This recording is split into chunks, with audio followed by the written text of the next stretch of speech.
From that moment on, Enum no longer lived in our house. I felt very deeply the loss of my constant companion. I missed her. Often when I went to bed, I would remember the moment when her mother took Enum by the hand and the two of them left our house. Enum's house was in back of ours, separated by a wooden fence. She was gone a month. I often went to her house to play with her, and mother always got angry when she found out that I'd been there. She would always say, "What can you learn at Enum's house that's of any use?" And I would never reply. Mother always had a good reason for scolding me. Everything she said built a thick wall that stopped all excuses. Therefore, my best course of action was to be silent. She was almost certain to repeat her favorite argument. "What's the point to you playing with her? Aren't there lots of other children you can ask to play with you? What's more, she's a woman who's going to be married soon." But I kept on sneaking over to her house anyway. Then the day of the wedding arrived. For 5 days before the ceremony, Enum's family was busy in the kitchen, cooking food and preparing various delicacies. This made me visit our house more frequently. The day before the wedding, Enum was dressed in all her finery. Mother sent me there with 5 kilos of rice and 25 cents. And that afternoon we children crowded around and stared at her in admiration. Her clothes were made of satin, and her sarong was an expensive one. She had gold rings and bracelets. These things had all been rented. The house was decorated with leaves, coconuts, and flags. Mother herself went and helped with the preparations, but not for long. Mother rarely did this sort of thing, except for her closest neighbors. She stayed less than an hour. And it was then, too, that the things sent by Enum's husband-to-be arrived. A load of cakes and candles, a male goat, a quantity of rice, a packet of salt, coconuts, and half a bag of sugar. It was just after the harvest. Rice was cheap, and when rice was cheap, all other food was cheap too. That was why the period after the harvest was a favorite time for celebrations. And for that reason, Enum's family had found it impossible to contract for a puppet performance. Puppets were most popular form of entertainment in our area. Because there were no puppet masters available, Enum's family hired a group of dancing girls. At first this created a dispute. Enum's relatives on her mother's side were religious scholars and teachers, but Enum's father refused to change. The dance group came and put on a tabujan. A tajuban. A tajuban in our area was attended by the men who wanted to dance with the girls, and by little children who only wanted to watch. Little children who did not understand the sexual nature of the dance. And a tajuban in our area always came with alcohol, beer, whiskey, or gin. The tajuban lasted for 2 days and nights. We children enjoyed the spectacle of men and women dancing and kissing one another, and though mother told me not to watch, I went anyway. "Why do you insist on going where those wicked people are? Look at your religious teacher. He doesn't go to watch, even though he is Enum's father's brother-in-law." Mother continued her scolding with words I did not understand at the time. "Do you know something? They are people who have no respect for women," she said. And when the groom came to be formally presented to the bride, Enum, who had been sitting, was led forth. Enum bowed and washed the groom's feet with flower water. Then the couple were tied together and sat on the wedding seat. Everyone repeated, "One child becomes two. One child becomes two. One child becomes two." And the women who were watching smiled, as though they were receiving the happiness of the couple. At that very moment I noticed that Enum was crying so much that her makeup was ruined, and tears were running down her face. At home I asked mother, "Why was the bride crying, Mama?" "When a bride cries, it's because she is thinking of her ancestors. Their spirits also attend the ceremony, and they are happy that their relative has been safely married," replied mother. I never gave any thoughts to those words of hers. Later I found out why Enum had been crying. She had to urinate, but was afraid to tell anyone. The celebration ended. There were no more guests coming with contributions. The house returned to normal, and by the time the many moneylenders came to collect for the price of the wedding, Enum's father had left. After the wedding, Enum's mother and Enum herself went on doing batik work, day and night. And if someone went to their house at 3 o'clock in the morning, you will probably find them still working.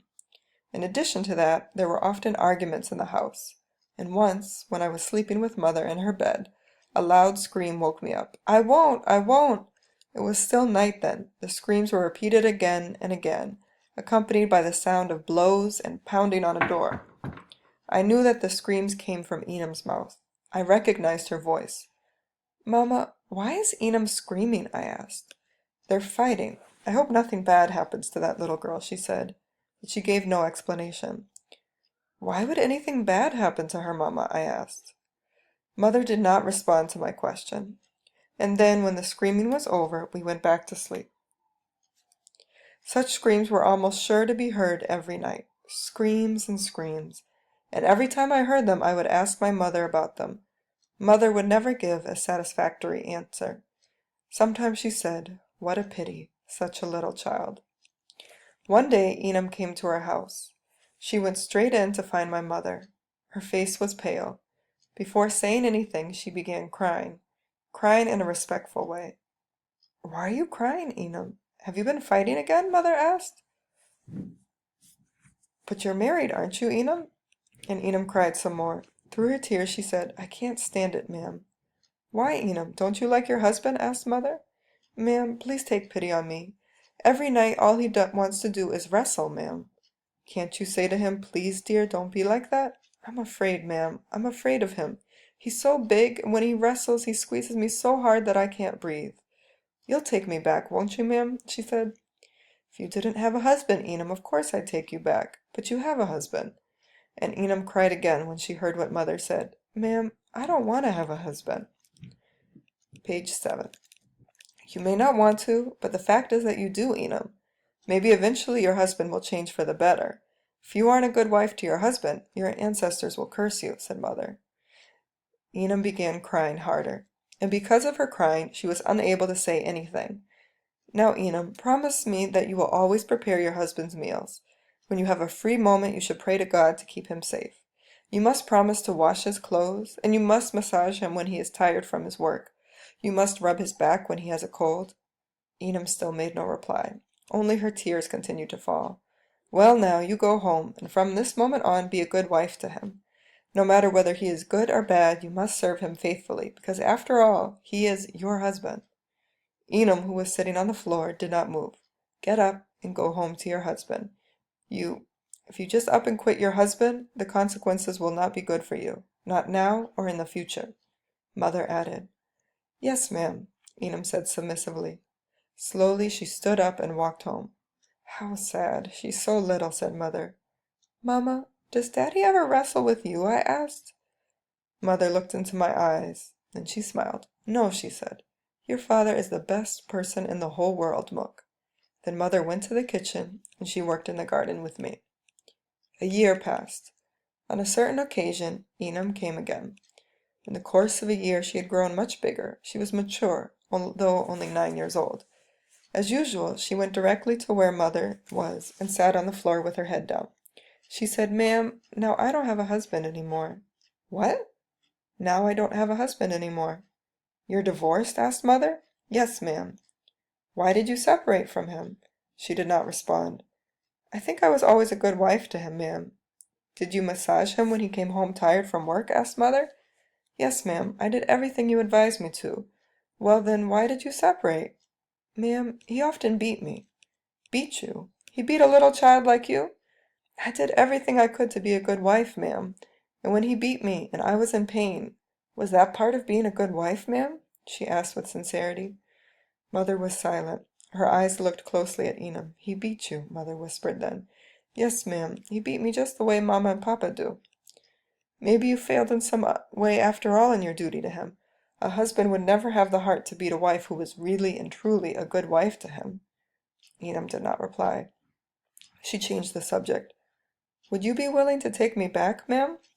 Mother did not hesitate. She said firmly, "Enum, you're a divorced woman now. There are lots of grown boys here. It wouldn't look right to people, would it?" "But they wouldn't beat me," said the divorcee. "No, that isn't what I mean. It just doesn't look right for a divorced woman as young as you to be in a place where there are lots of men." "Is it because there's something wrong with me, ma'am?" "No, Enum. It's a question of respectability." "Respectability, ma'am? It's for the sake of respectability that I can't stay here?" "Yes, that's the way it is, Enum." The divorcee did not say anything more. She stayed sitting on the floor and seemed to have no intention of leaving the place where she was sitting. Mother went up to her and patted her shoulder. "Now, Enum, the best thing is for you to help your parents. I really regret that I can't take you back." Two tears formed in the corner of the little woman's eyes. She got up. She left our house to return to her parents' house, and from then on she was almost never seen outside her house. And after that, the 9-year-old divorcee, since she was nothing but a problem for her family, could be beaten by anyone who wanted to. Her mother, her brothers, her uncles, her neighbors, her aunts. Yet Enum never again came to our house. I often heard her screams of pain. When she screamed, I covered my ears with my hands, and Mother continued to maintain the respectability of her home.